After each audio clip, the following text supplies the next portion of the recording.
il n'y a pas de version quarto de la pièce de Jules César. Donc elle n'a pas été publiée du vivant de Shakespeare. On en trouve la première version dans le Folio de Shakespeare, c'est-à-dire une compilation de toutes les pièces publiées en 1623, donc 7 ans après la mort de Shakespeare.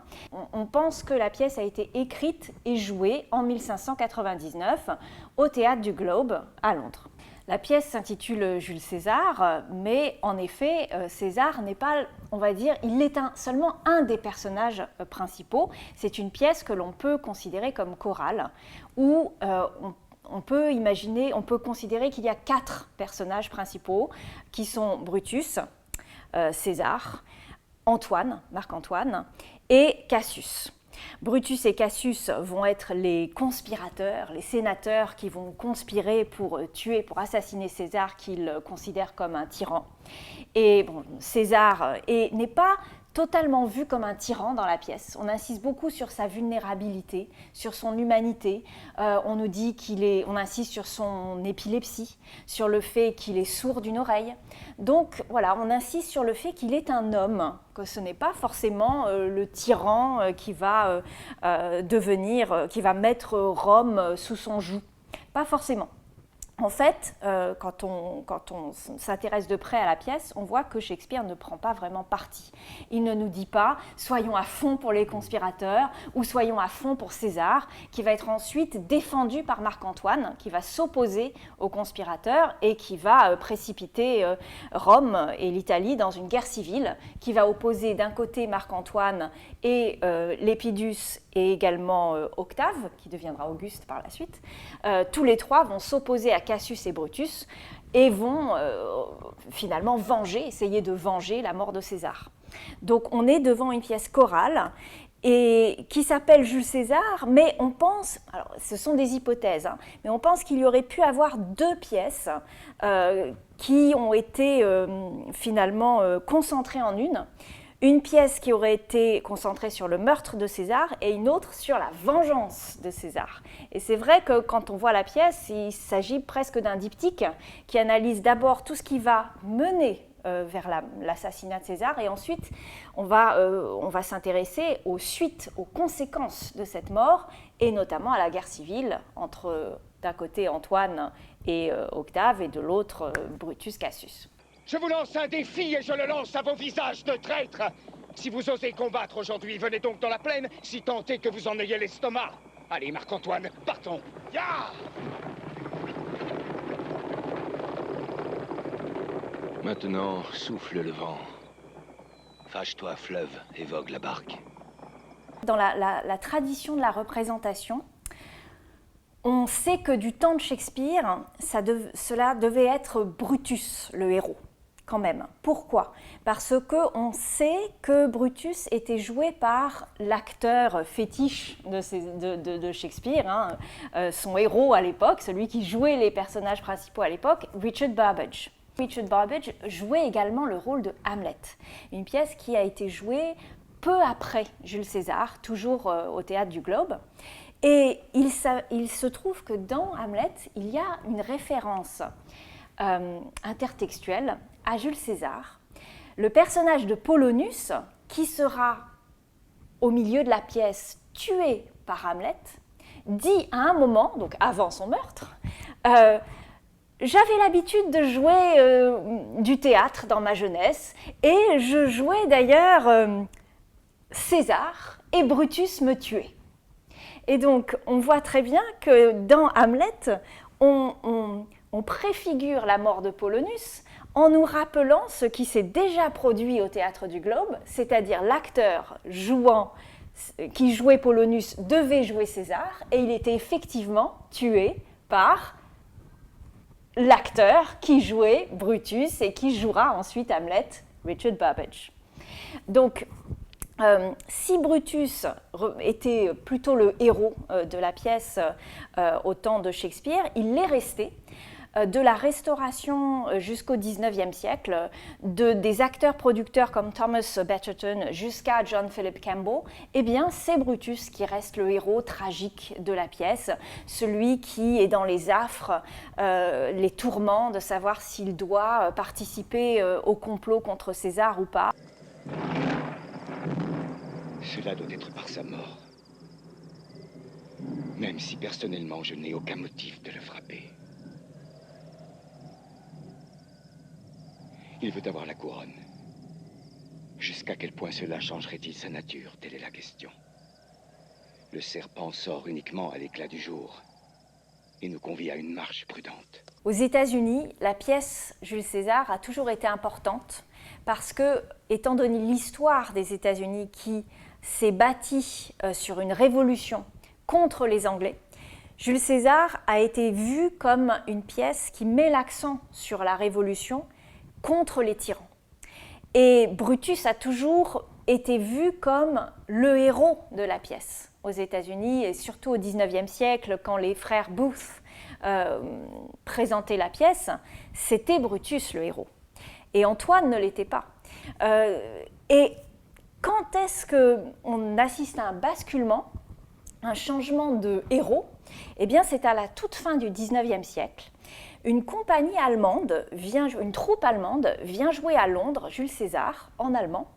Et dans cette représentation, c'est Antoine qui devient le héros.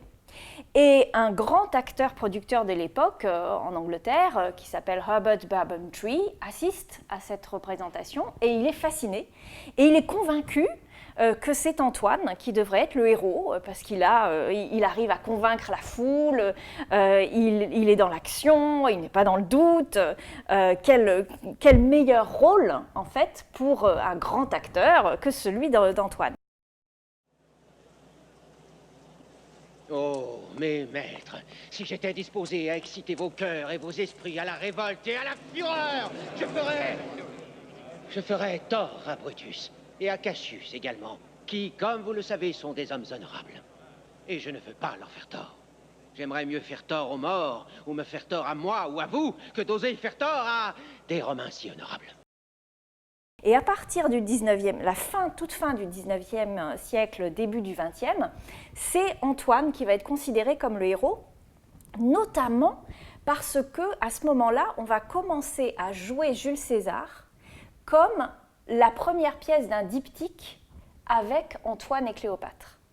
Et Antoine est en fait le héros qui lie les deux pièces et qui transforme ces deux pièces en suites, en sequels. Et donc économiquement, c'est intéressant parce qu'on peut faire revenir les spectateurs au théâtre en leur promettant la suite. Et c'est en fait à partir du début du XXe siècle et de l'arrivée du cinéma qu'on voit apparaître les premières versions muettes de Jules César au cinéma. Et ce n'est pas un hasard si ces versions muettes de Jules César sont toujours suivies la même année ou à une année d'intervalle par une adaptation d'Antoine et Cléopâtre, qui reprend les mêmes acteurs. Alors, Jules César n'est pas peut-être considéré comme une pièce historique, mais c'est surtout une pièce romaine. Parmi les pièces romaines, on trouve Jules César, Coriolan, Antoine et Cléopâtre et Titus Andronicus. Donc elle fait partie plutôt de ce groupe, de cette catégorie de pièces. Mais c'est vrai qu'il y a des liens avec les pièces historiques. Alors on peut dénombrer au moins 4 thèmes principaux qui relient les pièces romaines aux pièces historiques. Déjà, et là, mais ça se trouve dans toutes les pièces de Shakespeare, l'accent mis sur la théâtralité. Les personnages parlent au public, font intervenir le public, encouragent les spectateurs à devenir des acteurs, notamment la scène du forum. On peut très bien imaginer que les Romains amassés sur la place du forum sont en fait les spectateurs qui sont invités à prendre parti pour Brutus ou pour Marc-Antoine. Restez tous! On doit exécuter Marc-Antoine! Nous l'écouterons! Noble Antoine! Monte à la tribune! Au nom de Brutus, je suis votre obligé. Que dit-il de Brutus? Qu'il tient à nous montrer sa gratitude.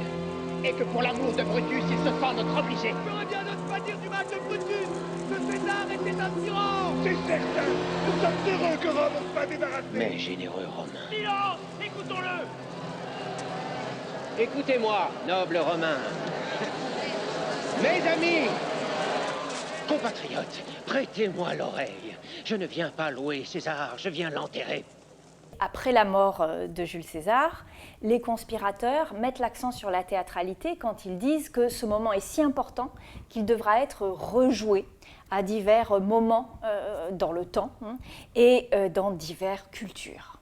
Et c'est un moment extrêmement fort, très métathéâtral. Alors bien sûr, il met l'accent sur le fait que à ce moment-là, ils sont en train de jouer, ils viennent de jouer la mort de César, mais d'un autre côté, on est dans la négation du jeu, comme si eux venaient de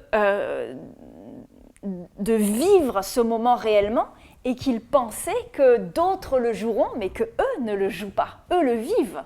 Donc c'est très très fort, cette mise en abîme théâtrale qui met l'accent en fait sur le vrai, hein, comme si le théâtre disait le vrai en permanence. Donc la théâtralité est très forte et se retrouve dans toutes les pièces de Shakespeare. Alors un autre thème que l'on retrouve dans les pièces romaines et les pièces historiques, c'est le thème de la spectralité. C'est-à-dire qu'on voit des fantômes, hein. On voit beaucoup de fantômes chez Shakespeare. Dans les pièces historiques, si vous pensez à Richard III, Richard III va être hanté par les fantômes de ceux qu'il a tués pendant sa vie. Eh bien, Jules César va apparaître en fantôme à Brutus, bien après sa mort, pendant la bataille à Sardes, je crois, et il hante, comme un spectre, il va hanter ses meurtriers. Et on peut dire même que, même si Cassius et Brutus périssent à la bataille de Philippe, ce n'est pas tant Octave et Marc-Antoine qui les tuent que le fantôme de César qui les a poursuivis jusque-là. Cette apparition monstrueuse. Elle vient pour moi.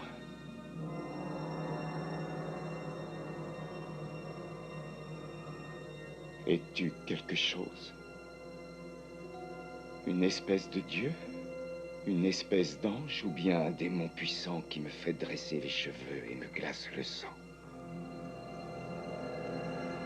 Parle-moi, dis-moi qui tu es. Je suis ton mauvais génie, Brutus. Pourquoi viens-tu? Pour te dire que nous nous reverrons à Philippe bientôt. Je te reverrai donc encore?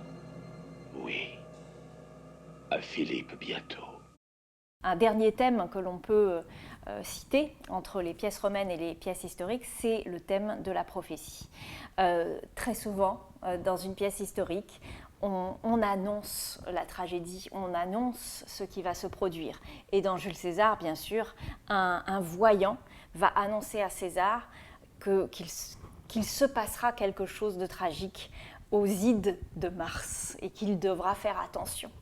Et que l'on pense à toutes les prophéties souvent autoréalisatrices dans les pièces historiques ou dans d'autres pièces de Shakespeare, comme Macbeth par exemple, on retrouve cette idée de l'annonce qui est liée à la tragédie, à l'idée de tragédie. Dans la tragédie, ce qui caractérise la tragédie, c'est que des éléments arrivent deux fois. Une fois par l'annonce et une fois quand ils se produisent. Regarde aux Ides de Mars. Quel homme est cela? C'est un devin qui te conseille de prendre garde aux Ides de Mars. Qu'on me l'amène, je veux voir son visage. Compagnon, sort de la foule. Lève les yeux vers César. Qu'as-tu à dire maintenant? Répète, je veux entendre. Regarde aux Ides de Mars.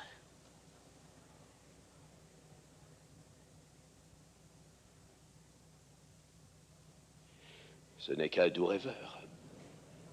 Laissons-le s'en aller. Partons.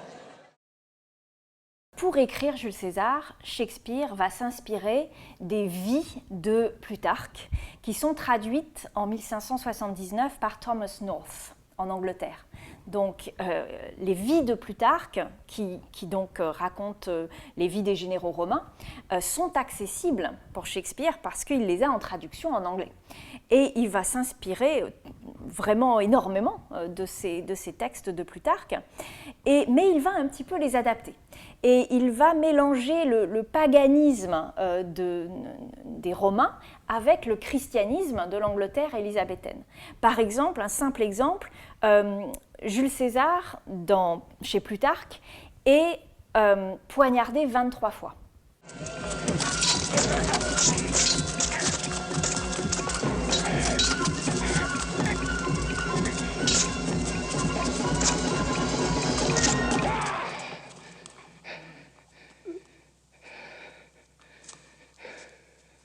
Ainsi tombe César.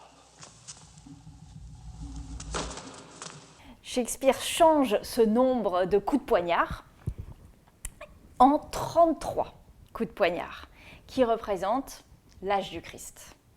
Donc, César devient un nouveau Jésus-Christ. D'ailleurs, Jules César, Jésus-Christ, on retrouve les initiales. Et il est donc vu dans la pièce aussi comme quelqu'un qui se sacrifie pour le bien collectif de Rome. Il est vu comme une victime expiatoire et pas juste comme un tyran, même si, à travers le point de vue des conspirateurs, il peut être vu comme cela. Encore une fois, Shakespeare ne prend pas parti, il construit un tableau extrêmement complexe, un tableau idéologique, un tableau politique extrêmement complexe, et c'est aux spectateurs de trouver leur chemin et de se faire leur propre opinion. Alors, Shakespeare a été très souvent adapté au cinéma, il existe des milliers d'adaptations de Shakespeare au cinéma, et aussi paradoxal que cela puisse paraître, il a été adapté énormément en version muette. En fait, au début du cinéma, le cinéma cherchait une légitimité, et donc il a puisé dans les textes littéraires, dans les textes dramatiques, cette légitimité. Et donc on trouve un Jules César, par exemple, en 1908, de Stuart Blackton, qui présente Maurice Costello en Brutus. Et cette même année, Maurice Costello reprend le rôle dans Antoine et Cléopâtre. En 1911, c'est Frank Benson, un acteur shakespearien célèbre, qui joue le rôle de Jules César et qui se filme dans le rôle, il réalise aussi le film. Et un an après, eh bien, Antoine et Cléopâtre sort, cette fois-ci réalisé par Charles Gaskill. Donc, encore une fois, on voit que ces versions muettes essayaient d'instaurer la sortie au cinéma comme quelque chose que l'on doit faire régulièrement pour aller continuer, pour voir la suite des événements. Et on a une version très intéressante de 1950 où effectivement Charlton Heston joue déjà Marc-Antoine dans un film amateur mais vraiment bien fait de David Bradley, donc qui sort en 1950, version faite à l'université, de bric et de broc, mais qui travaille énormément le clair-obscur, le montage, et le jeu d'Heston est déjà très mûr. Et une version vraiment fascinante, surtout très intéressante parce qu'elle garde une scène qui est généralement coupée par toutes les versions. C'est la scène où Cinna, le poète, est confondu avec Cinna, un des conspirateurs, et lynché en pleine rue par la foule. Et cette scène est particulièrement choquante. Elle montre justement la plongée dans le chaos de Rome et de l'Italie. Elle montre les conséquences, les premières conséquences de la mort de César. La version la plus célèbre et peut-être la plus aboutie, c'est celle qui est réalisée par Joseph Mankiewicz en 1953, qui est faite à Hollywood et qui a le mérite de mêler des acteurs anglais comme James Mason dans le rôle de Brutus et John Gielgud dans le rôle de Cassius. John Gielgud qui reprendra un rôle dans la version de Stuart Burge, mais cette fois-ci il jouera César et non plus Cassius. Donc de comploteur, il devient celui qui va se faire assassiner. Et des acteurs hollywoodiens comme Marlon Brando ou Louis Calhoun. Marlon Brando qui joue Marc-Antoine et Calhoun qui joue César. Et cette version a également le mérite d'ancrer la pièce dans un genre très particulier, très hollywoodien, qui est le péplum, mais aussi un petit peu le western. La bataille de Philippe, à la fin du film, est jouée comme s'il y avait des Indiens qui attaquaient les cow-boys dans un canyon. Donc on a un mélange des genres très hollywoodiens, mais aussi un film qui sait parfois retrouver une forme de théâtralité en filmant en prise continue des soliloques, des monologues où par exemple Brutus se demande s'il devrait rejoindre la conspiration ou pas. C'est vrai que Stuart Burge n'est pas très connu, mais c'est un acteur et réalisateur assez expérimenté, qui est britannique, et on fait appel à lui pour ce film justement parce qu'il est expérimenté et qu'il a déjà tourné un Jules César pour la BBC en 1959.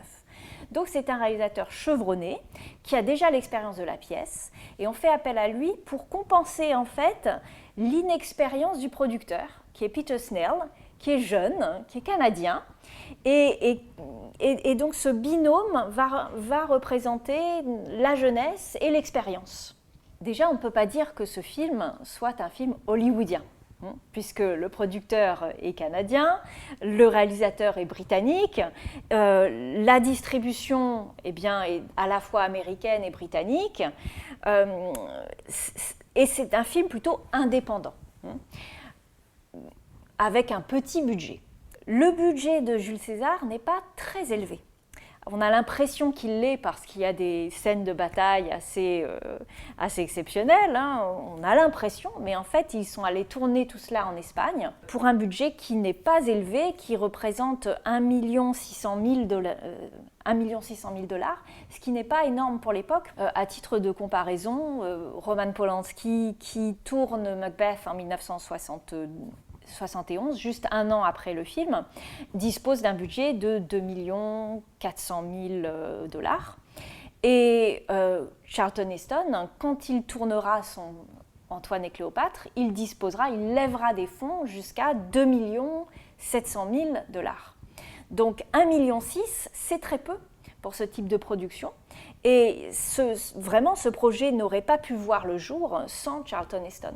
Parce que Charlton Heston était d'accord pour jouer Marc-Antoine et il était d'accord pour ne pas demander un cachet énorme. Il demandait juste 100 000 $ à l'époque et une partie des recettes mondiales, 15% des recettes mondiales. C'est le désir, c'est le souhait de Charlton Heston qui porte en fait le projet du film. Et d'ailleurs, Charlton Heston voudra faire la suite et il le fera. Il tournera Antoine et Cléopâtre, où il peut reprendre le rôle d'Antoine et il demandera à Peter Snell, le producteur, de le suivre dans cette aventure. Antoine, contrairement à la version de Mankiewicz, est moins vu comme un manipulateur machiavélique. Marlon Brando jouait son personnage de Marc-Antoine comme un manipulateur machiavélique, alors qu'Heston, on le sent beaucoup plus honnête dans son désir de venger César. Il se voit un petit peu comme le prophète, il rejoue un petit peu Moïse, qui va guider Rome vers la vérité et vers la restauration de l'ordre, ce qui n'est pas forcément le cas quand on connaît la suite.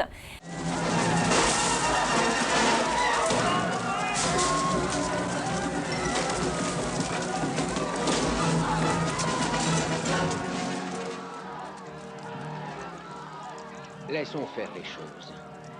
Génie du mal, suis le cours de ta route. Laisse le vent guider ton envol. Charlton Heston rêvait de faire Antoine et Cléopâtre. Donc en 1972, quand il tourne la suite de Jules César, c'est un rêve qui se réalise, mais malheureusement, il a du mal à trouver les fonds parce que ce Jules César de Stuart Burge est un flop au box-office, malheureusement. Et il arrive quand même à faire le film. Il voulait confier la réalisation à Orson Welles, qui refuse. Et donc, c'est Charlton Heston qui s'y colle, qui réalise le film lui-même. Et comme il a l'idée dès 1970, de tourner Antoine et Cléopâtre quelques années plus tard, il va jouer Antoine dans Jules César de Stuart Budge avec déjà l'idée d'Antoine dans Antoine et Cléopâtre. C'est-à-dire, il va le jouer comme un hédoniste, comme quelqu'un qui aime les plaisirs de la vie.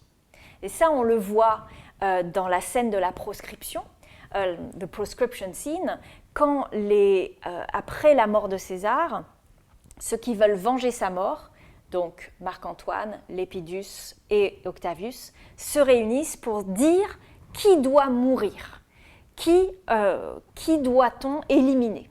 Et ils se réunissent où dans la version de Stuart Budge? Dans des bains turcs, où ils se font masser.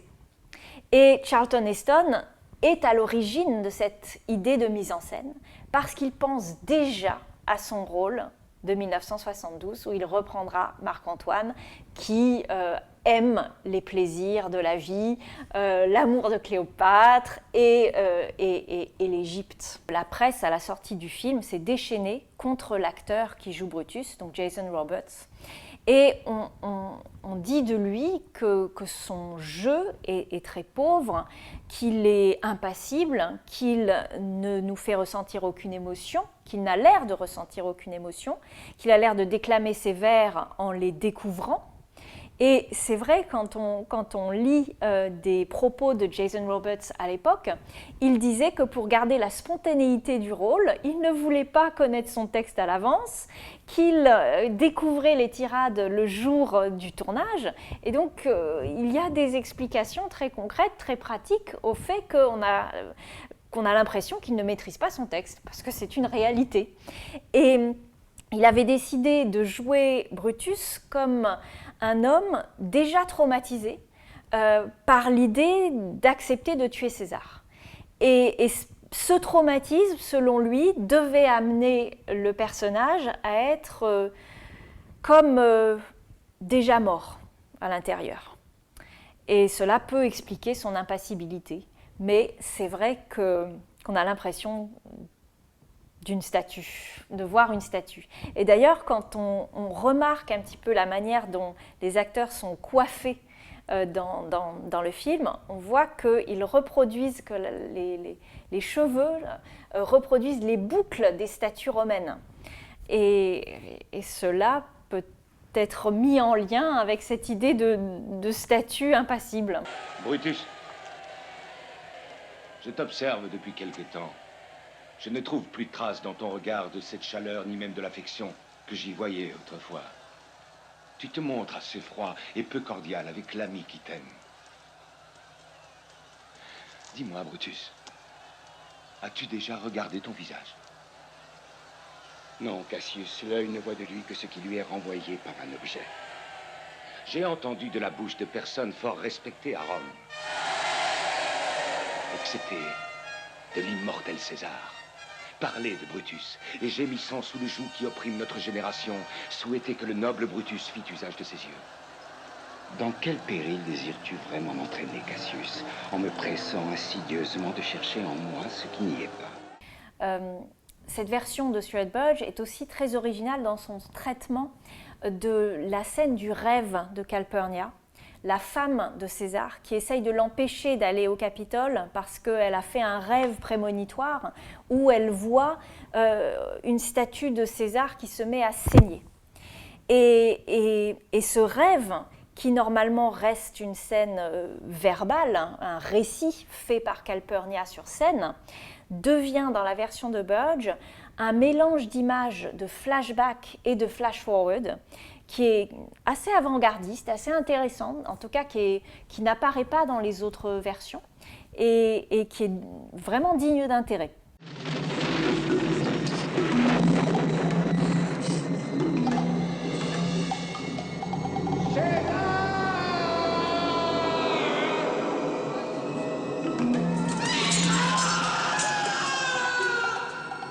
César, prends garde à Brutus. Fais attention à Cassius.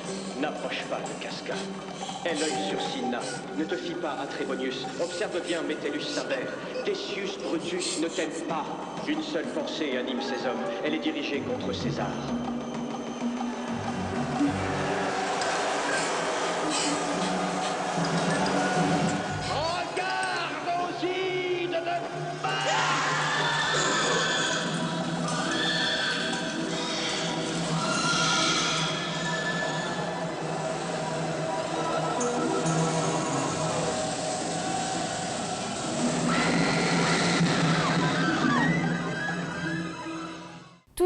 adaptation prend des libertés avec le texte et coupe certaines scènes. Stuart Budge n'hésite pas à couper la scène où Cinna, le poète, est assassiné et lynché par la foule. Il la considère trop choquante, il l'enlève. Mais on peut dire que cette version respecte l'esprit choral de la pièce. Ce n'est pas une version qui va privilégier un point de vue plutôt qu'un autre. Elle nous laisse faire notre choix. C'est tout de même le premier film en couleur de la pièce, tourné en Technicolor, et c'est aussi la première adaptation en scope. Même celle de Joseph Mankiewicz en 1953, elle est en format 4/3 classique. Là, on a un format scope. Et cette version n'a jamais été distribuée en DVD ou en VHS sous ce format scope. On a toujours vu une version tronquée, en fait.